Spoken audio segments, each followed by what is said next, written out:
Welcome to this short series of tutorials designed to simplify the topic of selections in Photoshop. In this tutorial, we'll cover what selections are and give you some quick examples of when you'll use selections most often. A selection is just a way to isolate part of an image, so any work you do on the image affects just that selected part. One reason to use selections is when you want to change the appearance of part of an image. For example, let's say I want to apply a filter that affects only the flower in this photo. First, I'll select the flower, and I'm going to use a tool called the Quick Selection tool to do this. I'll just click and drag over the flower, and that will automatically select it because it has this high contrast edge. And now I'm going to apply a filter that will affect only the flower. So I'll go up to the Filter menu, I'm going to the Stylize category, and I'll choose Oil Paint. I'm going to leave all the settings here at their defaults. What I want you to see is that this effect is being applied only inside the selection. I'm going to click OK, and all that's left to do is to deselect, and you can deselect by either pressing Command D on the Mac keyboard or Control D on the Windows keyboard, or you could go up to the Select menu and choose Deselect there. Now let's look at another reason to make selections. Often, if you have a photograph, you'll want to adjust only part of the photo.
Let's take a look at some basic selection tools. Some of them are key tools and lasso tools, and put them to use to change the decor in this scene.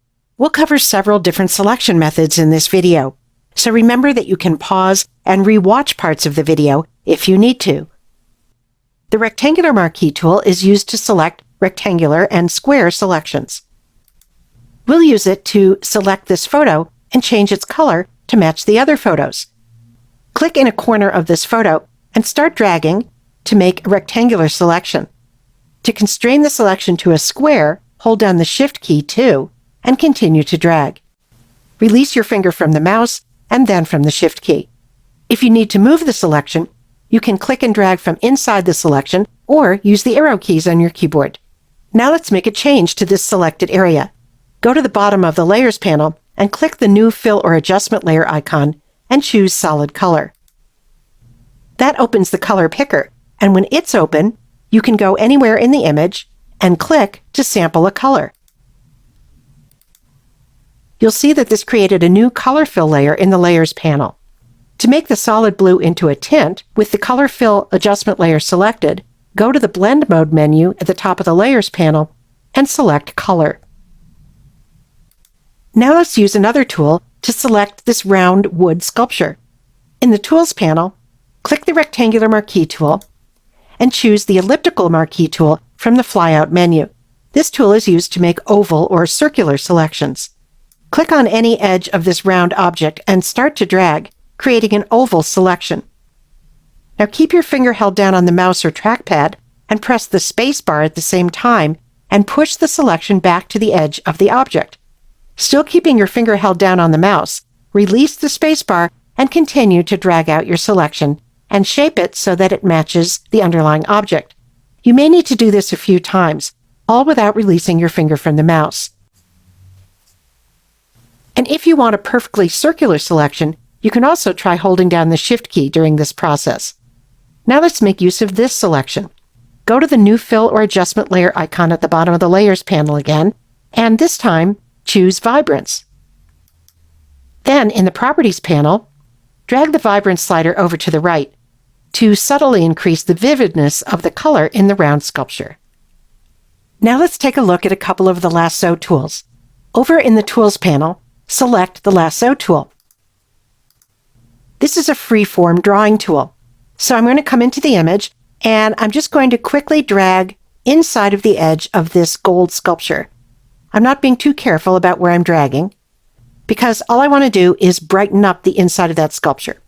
So with that selection active, I'll go down to the bottom of the Layers panel, and from the Create New Fill or Adjustment layer icon, this time I'll choose Brightness Contrast. And I'll drag the brightness slider over to the right, and that will just brighten up the inside of that sculpture.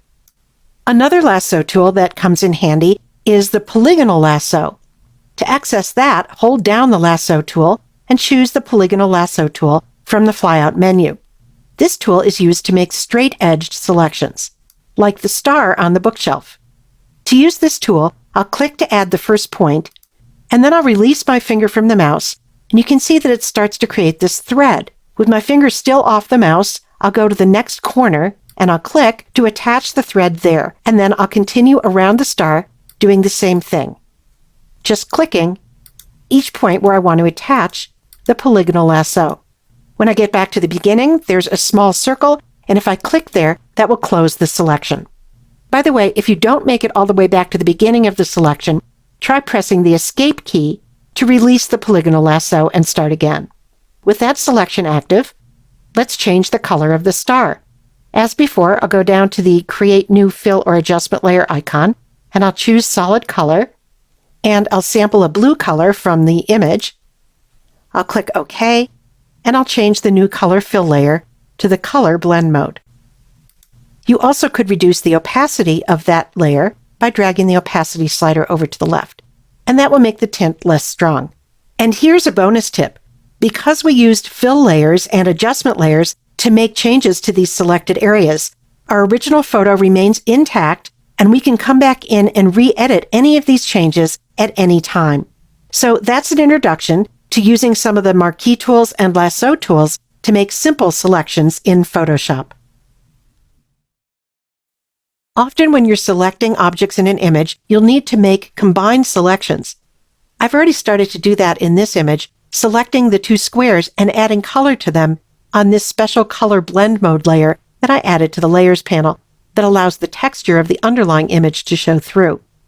Let's make some more combined selections. In the Tools panel, select the Rectangle tool. In the Options bar, notice that the first icon is selected by default, and if you leave that selected, when you make any selection and then you click somewhere else, the initial selection disappears. So instead, let's choose the second icon, the Add to Selection icon. By the way, the shortcut for this icon is just to hold the Shift key as you drag out selections. I'll click and drag over one of the rectangles in this image, and I'll do the same across another rectangle, and that adds to the first selection. Let's fill these two rectangles on that color blend mode layer. I'm going to select another color straight out of the image to use. I'll get the eyedropper tool, and I'll click on a blue in the image. Now I could go up to the Edit menu and the Fill command there, but it's quicker to use the shortcut for filling with the foreground color, which is to press the Option plus Delete keys on a Mac or the Alt plus Backspace keys on Windows.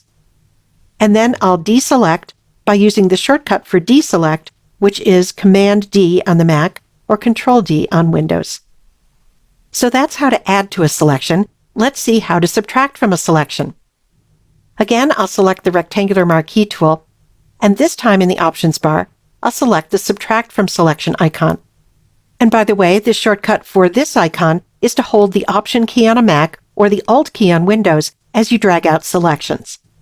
In the image, I'll click and drag across the entire painting. Now I want to subtract the inner white square, so I'll click and drag over that. And now I have a selection of just the gray border. To add color to that, again, I'm going to press Option plus Delete on the keyboard to fill that selection with the foreground color. That's Alt plus Backspace on a Windows keyboard. And I'll deselect, Command D on the Mac, Control D on Windows. There's one more selection combining icon to look at, and that is the Intersect with Selection icon here in the Options bar. I'll select that, and this time I'm going to use another tool. I'll go to the Rectangular Marquee tool and hold, and I'm going to choose the Single Column Marquee tool instead. So I'll come into the image, and I'm going to click in just about the center, and that creates a single pixel wide selection from top to bottom of the image. Now I only want this selection to appear inside of that white square, so I'm going to intersect this selection with a selection of the white square. I'll go back to the Rectangular Marquee tool, and I'll click on a corner of the white square, and I'll start to drag, and I'm going to hold down the Shift key to constrain proportions to a square, and as soon as I release my finger from the mouse and from the Shift key, you can see that the resulting selection is an intersection of the two. Let's give this selection a stroke. I'm going to go back to the background layer for this and click on it, and then I'll go up to the Edit menu, and I'll choose Stroke. I'll set the width of the stroke to 3 pixels. I'll click the color field, and then I'll move into the image, and I'm going to select that same blue color from the photo. And then I'll click OK in the color picker and OK in the stroke dialog box, and that strokes the selection. And I can deselect by pressing Command D on the Mac or Control D on Windows. Now you don't have to use just one tool when you're combining selections. You can use multiple tools together. So those are some ways to combine selections to get just the selection that you need. The Quick Selection tool is one of the selection tools that you'll use the most. With the Quick Selection tool, you just brush over part of an image to select that area. It's most useful for quickly selecting content that has a well-defined, high-contrast edge, like the sky in this photo. Select the Quick Selection tool in the Tools panel, and then go up to the Options bar and make sure that Auto Enhance is checked. This option can help avoid jaggedy selection edges with the Quick Selection tool, so it's a good idea to turn it on. Notice that by default, the Quick Selection tool is set to the first option in the Options bar, which is Create a New Selection. And there's also an Add to Selection option and a Subtract from Selection option that we'll be exploring as we work. Now, go into the image and start painting in the sky. And as you do, the Quick Selection tool expands the selection and stops where it finds an edge, which is basically a place where dark pixels meet light pixels, like here where the sky meets the mountain. Notice that when you release your finger from the mouse, the Combine option up here in the options bar changes automatically to the Add to selection option. So if you don't get the entire area on your first swipe, you can just paint some more to add to the initial selection without having to manually switch to the Add to option, as you do for other selection tools, like the Marquee and Lasso tools. Now, sometimes the tool will paint over more than you want. In that case, hold down the Option key, that's the Alt key on Windows, and drag over areas that you want to remove from the selection. Now that we have a selection of the sky, let's use it to darken the sky without affecting the rest of the image. Go to the Layers panel and click the Create New Adjustment Layer icon and choose Levels. In the Properties panel, go to the middle slider and drag it just a little to the right to darken the midtones in the selected sky. And that will make the sky look a little darker blue overall. Now let's try making a more complex selection with the Quick Selection tool. I'm going to select the background layer, go up to the Options bar, and set this to its initial Create New Selection option, and then I'll click and drag over this cliff on the right.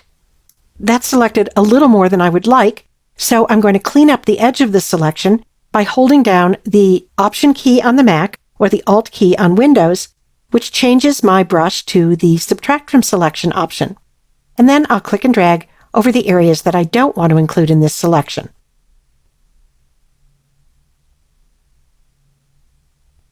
As you work, you can change the brush size. I want to make my brush smaller, so I'll press the left bracket key on my keyboard a few times. That's the key just to the right of the P key. Then I'll hold down the Option or Alt key again, and I'll remove some areas that I don't want to include in this selection. And sometimes you have to do some back and forth between subtracting from the selection and adding to the selection until you get just the selection that you like. Now that we have a selection, let's add another Levels adjustment layer to adjust just this area. I'll go to the bottom of the Layers panel, and again, I'll click the Add Adjustment Layer icon and choose Levels. And this time, I'll drag the white slider over to the left to brighten up the very brightest areas. And now I want to make the midtones a little darker, so I'll take the gray slider and I'll drag it slightly to the right. And finally, I'll take the black slider and I'll drag that slightly to the right to bring back some contrast. Let's see a before and after.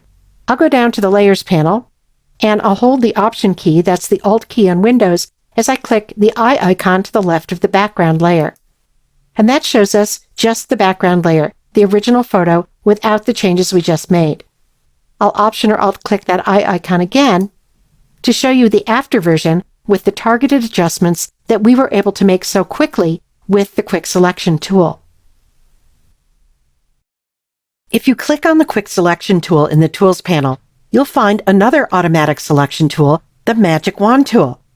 The Quick Selection tool works so well in so many situations that you may be wondering why you'd ever choose the Magic Wand tool. Well, there is at least one situation where the Magic Wand tool can do a better job for you, and that's one like this, where you want a selection to jump the gap. In other words, you want to select pixels that are not next to one another in the image, like the separate areas of blue in this photo. So press on the Quick Selection tool in the Tools panel and select the Magic Wand tool from the flyout menu. Leave all of the options at their defaults for now, including the checkmark on the Contiguous option. In the Layers panel, make sure that the tree layer is selected, and then click anywhere on the bright blue sky in the photo. Because you left Contiguous checked, the Magic Wand tool has selected only the blue pixels that are next to one another, not those that are separated by the tree. So let's do that again, this time with Contiguous unchecked. First, deselect by pressing Command-D on a Mac or Control-D on Windows. Then in the Options bar, uncheck Contiguous. And this tells the Magic Wand that you want to select pixels that are not necessarily adjacent to one another. Then click on the blue sky. And the Magic Wand tool jumps the gap presented by the tree and selects all the blue pixels that are similar to the one on which you clicked. Now at first that looks like just what we wanted, but it really isn't a perfect result. If you were to look closely, you'd see that there's a gap between some of the marching ants and the tree. So if you were to delete the selected sky now, there would be a thin border of blue sky left around the trees. One way to fix that is to experiment with another Magic Wand tool setting, the tolerance setting. So let's deselect Command-D on the Mac or Control-D on Windows and give the tolerance setting a try. With tolerance set to its default of 32, when you click on a particular blue pixel, the Magic Wand will select similarly colored pixels within a range of luminance levels that includes 32 levels brighter and 32 levels darker than the pixel you click on. If you increase tolerance, that will increase that luminance range and will result in more blue pixels getting selected. And of course, the opposite would be true if you decrease the tolerance setting. Now, the problem is there's no way to know what value to put in the tolerance box other than to experiment. I've already done that with this image, so I can tell you that we need a much higher tolerance to force the Magic Wand to select all the pixels that we want it to. So I'm going to type in 70 in this case. Then I'll click on a blue area of the image, and to delete all the selected blue pixels, I'll press Delete or Backspace on my keyboard, and then Command-D on the Mac or Control-D on Windows to deselect. And that's just the result we wanted, to select and delete all of the bright blue sky on the tree layer so we can see down through that area to the more interesting sky on the layer below. Let's switch to another image to talk about another way to control the Magic Wand tool. Here, I want to select the sky around this biker, and as in the first photo, there are lots of little non-adjacent areas of sky to select. So we'll leave the contiguous setting turned off, and we'll go to the tolerance setting and return it to its default of 32 by just typing that in, and click somewhere in the sky. That did jump the gaps and selected a lot of the small, non-contiguous areas, but it didn't select the whole sky, because this sky has a wide range of luminance values, from light blue to darker blue. If we were to increase the tolerance to try to include a wider luminance range, we might end up selecting lots more than just the sky. So instead, we'll use the Add to Selection option. Hold down the Shift key on your keyboard to switch to Add to Selection, and then click on some of the areas that you didn't select initially to include those in the selection. If that also selects some areas that you don't want to include, like down here in the shoe, hold down the Option key on the Mac or the Alt key on Windows and click there to try to remove those areas from the selection. So now we have a pretty good selection of the sky. Let's go over to the Layers panel, click the New Fill or Adjustment Layer icon, and choose Hue Saturation. And in the Properties panel, drag the hue slider to a color that you like. So the next time that you need to jump a gap to select non-adjacent pixels, give the Magic Wand a try and experiment with its contiguous, tolerance, and Add To options to get just the result that you want. No matter which selection tool or method you use, you'll often need to clean up the edges of a selection, and a great place to do that is in the Select and Mask workspace. Here I have a photo with two layers, the model on the top layer, and this photo of a pond on the background layer. I've started a selection already around the model that I'd like to use to hide the background on the model layer so we can see down through to the pond below. Now I'm going to refine that selection in the Select and Mask workspace. Now if you're following along with this tutorial using this image, you can load the selection as you see it here and follow along with me from this point on. To do that, go up to the Select menu and choose Load Selection. Go to the Channel menu, and there you'll find Model. Select Model and click OK, and that will add the selection as you see it here around the model. So now let's take this selection into the Select and Mask workspace. I'll go up to the Options bar for the Quick Selection tool, or I could go to the Select menu and choose Select and Mask, or I could access Select and Mask from the Options bar of other selection tools. I'll click Select and Mask, and that opens the image into a separate workspace, the Select and Mask workspace. Over on the left side of the Select and Mask workspace, there's a Tools panel that has just a few tools in it. I'm going to select the Zoom tool, and then I'm going to click on the image to zoom in, and then I'm going to go over to the right and go to the View menu and choose the view in which I want to work. I'm going to choose the overlay view here. In the overlay view, things that aren't selected are red. And so right away, I can see that there's an area here that didn't get selected. Fortunately, there are tools in the Tools panel that will help me. One of those is the Quick Selection tool. And that works the same way as the regular Quick Selection tool out in Photoshop proper. So with this tool, I can come into the image and just drag over that area, and it will select it and find the edge and stop the selection there.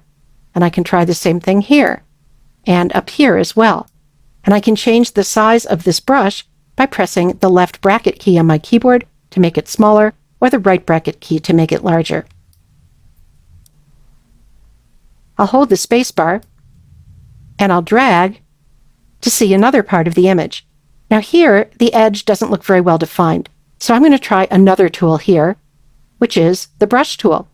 The brush tool is just what it says, a regular brush that you can use to paint in a selection. So I'm just going to carefully paint along this edge, and that will include more of the skirt in the selected area.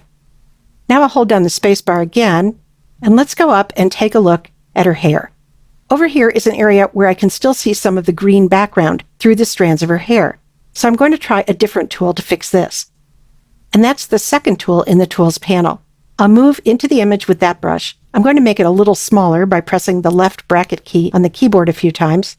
And then I'm just going to click on that green to try to remove it, but keep her hair in the selection. And I'll do that over here as well. Now I'd like to see her against a different background. So I'll go over to the View menu and I'll choose On Layers. And this shows me how she'll look against the new background layer in the composite.